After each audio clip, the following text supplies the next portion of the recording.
5 का topic number 5.2 Rutherford model of atom या discovery of nucleus. इसमें हम फ्लो से स्टार्ट करते हैं। इसका पहले डायग्राम देख लेते हैं। डायग्राम में देखा गया कि यहाँ हमारे पास एक थिन फॉइल ली गई थी जिसमें से अल्फा पार्टिकल को गुजारा गया था, जिसके बारे में एक्सपेरिमेंट किया गया था कि डिस्कवरी ऑफ न्यूक्लियस जो है वो किस तरह हुई थी। इसकी डिटेल जो है, डिटेल इसकी कंप्रीहेंसिव जो नोट है वो उसकी डिटेल के बारे में हम देखेंगे। पहले हम इसका जो है एक्सपेरिमेंट देखेंगे कैसा हुआ, फिर कंक्लूजन देखेंगे। इसके बाद हम इसके पास्टुलेट देखेंगे रदरफोर्ड के, और रदरफोर्ड के बाद हम इसके डिफेक्ट्स देखेंगे कि इसके बाद हमें क्या हो गई। तो लेट्स स्टार्ट हम करते हैं जी। 1911 में Lord Rutherford bombarded alpha thin gold foil 0.00004 centimetre. एक गोल्ड फॉइल ले ली गई, ठीक है, जिसकी थिकनेस कितनी थी, बहुत ही बारीक थी, 0.0004 centimetre thickness with the high speed alpha particle. और इसमें से हाई स्पीड अल्फा पार्टिकल जो हैं वो पास करके आएंगे।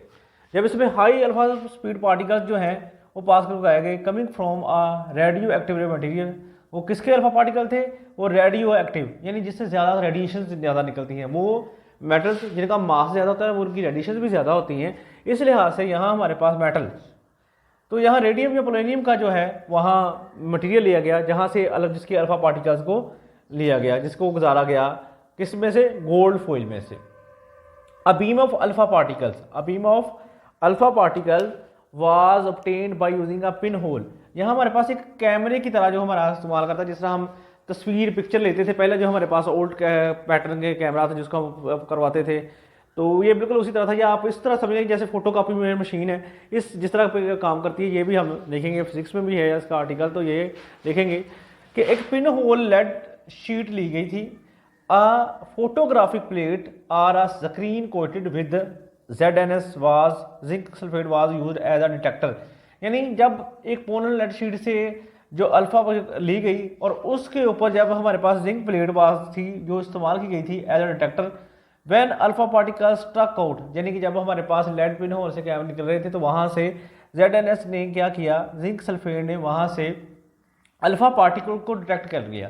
When particle struck the screen, जब वो स्ट्रक हो गए फ्रॉम द स्क्रीन से, यानी उसके साथ जाकर टैग हो गए बाय द फ्लैश से, यानी पढ़ने से बिल्कुल फोटो कॉपी मशीन की तरफ, ऑफ लाइट वर प्रोड्यूस्ड, तो वहाँ एक लाइट प्रोड्यूस हो गई। That's are the alpha particles. Rutherford यहाँ वो बात करता है कि जब हमारे पास क्या है कि उसने कहा कि हमारे पास पिन होल लेड शीट के ज़रिए यहाँ से अल्फा पार्टिकल जो हैं वो गुजारे गए किससे? 0.0004 सेंटीमीटर जो थी हमारे पास गोल्ड फॉइल जो थी, उसमें से ये जब गुजारे गए तो क्या होता है, उसका रिजल्ट हम देखते हैं जी क्या आता है। Rutherford observe that most of the particles went straight through the foil. कहता है कि बहुत सारे पार्टिकल्स ऐसे थे जो उसमें से बगैर मुड़े, यानी बगैर सीधे जो है उसमें से पास हो गए। Like these waves are shown by this experiment. And इसके बाद क्या, अ फ्यू वर डिफ्लेक्टेड, और कुछ थे जो डिफ्लेक्ट हो गए, कुछ मुड़ गए। A few were deflected at a various angles and some were deflected backward। कहते हैं कुछ ने जो था वो वेरियस एंगल पे मुड़ गए और कुछ बिल्कुल थे उन्होंने बैकवर्ड जो है वो मूव किया। ये हमारे पास था इसका अल्फा स्कैटरिंग एक्सपेरिमेंट, जिसमें था कि उसने क्या कहा कि जब हमारे पास पिन लेड स्टोरेज स्क्रीन के जरिए ZNS प्लेस को इस्तेमाल करते हुए फ्लैश लाइट के जरिए जब पोलोनियम या रेडियम के जरिए, स्क्रीन के जरिए, फ्लैश के जरिए अल्फा पार्टिकल जब पैदा हुए तो उनको गोल्ड फॉइल से जब गुजारा गया तो बहुत सारे पार्टिकल्स ऐसे थे जो गुजर गए और बहुत से वापस बैकवर्ड मुख्तलिफ एंगलों में भी आए और कुछ ने बिल्कुल बैकवर्ड आ गए। तो उसकी कंक्लूजन से क्या रिजल्ट निकला? कंक्लूजन क्या थी उसकी? उसने कहा since most of the alpha particles, बहुत सारे alpha particles went straight therefore most of the space in an atom is empty. कहता है कि ज़्यादातर पार्टिकल्स का गुजर जाना इस बात की दलील थी कि बहुत सारा जो एटम का हिस्सा है वो खाली है, इसी वजह से तो वहां से ज़्यादा पार्टिकल्स जो थे वो गुजर रहे थे। उसके बाद आता है द सेंट्रल हैवी रीजन, जो सेंट्रल हैवी रीजन था, this was the central heavy region, जो कि हम बाद में इसको देखेंगे ये न्यूक्लियस कहलाएगा। The central heavy region which deflects the alpha particles, यानी जो उसका सेंटर हैवी पार्ट था उसने उनको क्या किया? डिफ्लेक्ट किया, वापस मोड़ दिया। Must have heavy positive charge, कहता है कि वहाँ ज़रूर कोई बड़ा पॉजिटिव चार्ज था, क्योंकि पॉजिटिव पॉजिटिव को वहाँ रिपेल कर रहा था। This part of the atom is called nucleus. इस तरह ये न्यूक्लियस जो है वो डिस्कवर हुआ। कैसे हुआ? कहता है कि जब हमारे पास अल्फा पार्टिकल को सेंट्रल पार्ट, जब अल्फा पार्टिकल को इसके सेंट्रल हैवी पार्ट्स के जब टकराया तो वो वापस मुड़ गया, जो इस बात की दलील था कि वहाँ मस्ट हैवी पार्टिकल है जो इससे भी ज़्यादा हैवी है, जो इस बात की कहता है कि ये जो हैवी पार्ट है it is called the nucleus. यानी अल्फा पार्टिकल का पॉजिटिव पार्टिकल से टकरा कर जो ना कि ये वहाँ से ज़्यादा, उससे ज़्यादा हैवी है, और ये है जो हैवी पार्टिकल है यही है इसके दरमियान न्यूक्लियस है। Nucleus occupy very small volume. लेकिन उसका दूसरा पॉइंट ये था कि लेकिन इसका जो वॉल्यूम है, जो उसका साइज है वो बहुत कम है। Of the atom remaining volume of the atom is occupied by the extra nuclear moving electron. कहता है कि जो बाकी उसका सारे का सारा, ये यानी जो न्यूक्लियस है बहुत छोटा है, बाकी सारे का सारा जो उसका पार्ट्स है वो हमारे पास क्या है, वो सारी की सारी जो जगह है वो बाकी जो न्यूक्लियस के गिर्द घूमने वाले इलेक्ट्रॉन हैं, मूविंग इलेक्ट्रॉन हैं, वो जगह लेते हैं। बाकी जो एटम जो न्यूक्लियस है उसका साइज बहुत छोटा है। इसके हम बात पढ़ते हैं अब इसके पास्टुलेट ऑफ टेस्टिंग एक्सपेरिमेंट, और कंक्लूजन के बाद हमारे पास आता है रदरफोर्ड एटॉमिक मॉडल। यानी इसका जो असल मॉडल था वो हम एक्सप्लेन करेंगे। अब अदर जो था इसके अल्फा स्कैटरिंग जो हमने एक्सपेरिमेंट देख लिया, उसके बाद हमने इसको देख लिया कि उसके कंक्लूजन क्या थी। इसके बाद हमारा असल मॉडल क्या था रदरफोर्ड का, वो हम एक्सप्लेन करने लगे हैं। कहता जी, based on a scattering experiment Rutherford proposed a planetary model of atom in 1911. This model was similar to the solar system.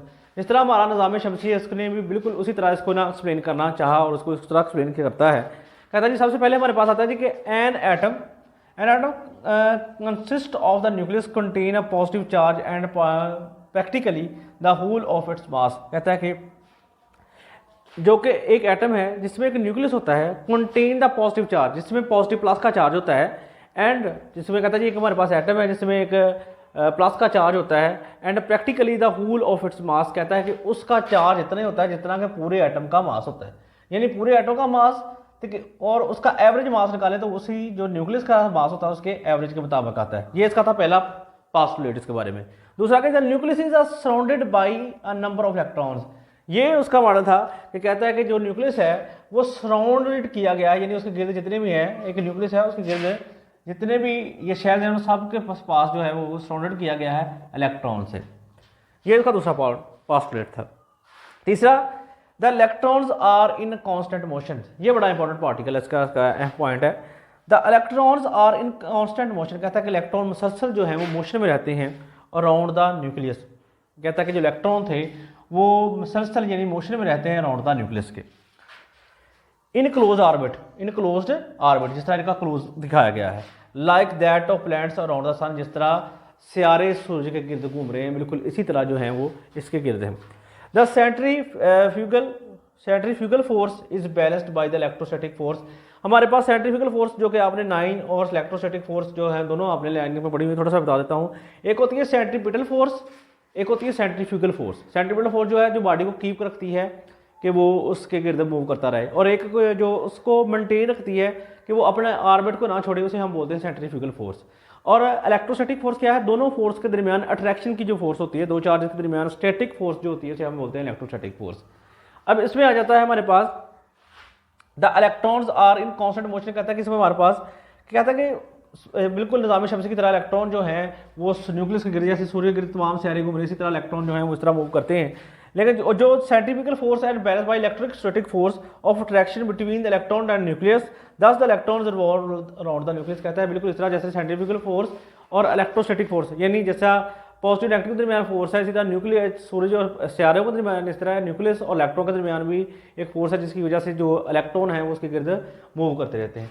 तो ये थे जी हमारे पास इसके पास्टुलेट। अब हम इसके जो हैं डिस्कस करते हैं जो बड़े ही इंपॉर्टेंट है, बहुत ज़्यादा MCAT, ECAT और नीट वगैरह, और इसके अलावा आपके जितने भी शॉर्ट क्वेश्चन वाले जो ये बहुत अहम शॉर्ट क्वेश्चन भी है हमारे पास। अब हम देखते हैं डिफेक्ट्स जो कि हम डिस्कस करने लगे हैं। डिफेक्ट्स कहता है Rutherford model is based upon the laws of motion. इसने इसको लॉ ऑफ मोशन के लिहाज से और ग्रेविटेशन के लिहाज से एक्सप्लेन किया, जबकि कहता है कि ये दोनों लॉज जो हैं वो हमारे पास जो बॉडीज़ हैं, न्यूट्रल बॉडीज़ हैं, उनके लिए एक्सप्लेन किए जा सकते हैं, लेकिन यहाँ चार्जेस वाले जो हैं जिनके ऊपर स्पेशली इलेक्ट्रॉन प्रोटॉन के लिहाज से ये लॉ एक्सप्लेन नहीं कर सकता। ये इसका सबसे बड़ा डिफेक्ट था। These laws can be easily applied to the neutral bodies not for charge bodies such as electron and proton के लिए तो ये बिल्कुल नहीं, क्योंकि ये इसकी रीज़न क्या है।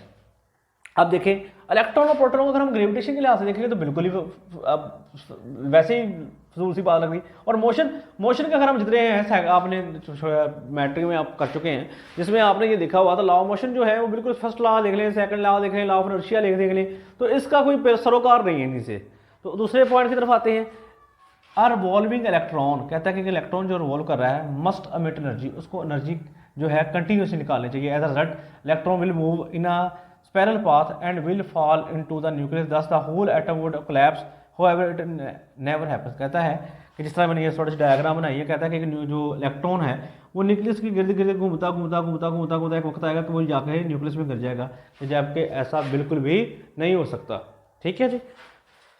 दूसरा ये बड़ा है इंपॉर्टेंट है, जो आपने मैट्रिक में भी पढ़ा है शायद। और इफ इलेक्ट्रॉन्स इमिट एनर्जी, अगर कहता है कि इलेक्ट्रॉन जब एनर्जी इमिट करते हैं continuously then the continuous spectrum. अब ये स्पेक्ट्रम इस चैप्टर में भी पढ़ेंगे अगले नेक्स्ट आर्टिकल में। हमारे पास स्पेक्ट्रम क्या होता है, आपने रेनबो को समझा होगी, जैसे सिंगल लाइट से हमारे पास रेन का मुख्तलिफ लाइट, एक लाइट का मुख्तलिफ लाइट में यानी मुख्तलिफ कलरों में स्प्लिट अप हो जाना हमारे पास स्पेक्ट्रम कहलाता है। अगर हम बिल्कुल इसको शॉर्ट वर्ड में देखें तो उसमें आती है एक चीज़ हमारे पास आती है कंटिन्यूस स्पेक्ट्रम, और एक बार हमारे पास आता है लाइन स्पेक्ट्रम। अब कहता है कंटिन्यूस स्पेक्ट्रम होता है कि बिल्कुल सीधी मूवमेंट है, बिल्कुल होती है। और लाइन स्पेक्ट्रम हम मजीद जब अगला आर्टिकल देखेंगे लाइन स्पेक्ट्रम और स्पेक्ट्रम, उसमें मजीद आप देखें ये जो हमने डिस्कस कर दिया हुआ उसको सिलेक्टर को भी देख ले। तो कंटिन्यूस स्पेक्ट्रम और लाइन स्पेक्ट्रम कहता है कि वो जो हमारे पास इलेक्ट्रॉन है वो कंटिन्यूस स्पेक्ट्रम देते हैं, जबकि उनमें जब क्योंकि इलेक्ट्रॉन जिस तरह ये मैंने आपको दिखाया वहाँ अगर देखा गया तो बाद में तो वहाँ लाइन स्पेक्ट्रम था, जबकि रदरफोर्ड साहब ने कहा कि यहाँ हमारे पास कंटिन्यूस स्पेक्ट्रम है। तो ये इसका डिफेक्ट था। तो आज हमने बड़ा रदरफोर्ड एटॉमिक मॉडल को बड़े तेज़ी से देख लिया। पहले हमने उसकी रदरफोर्ड का मॉडल देखा, अल्फा स्कैटरिंग एक्सपेरिमेंट देखा, किस तरह उसने शीट से ये सारा किया गया, फिर ये हमारे पास सारे ये इसके फिनोमिना को इस्तेमाल किया गया। Thank you.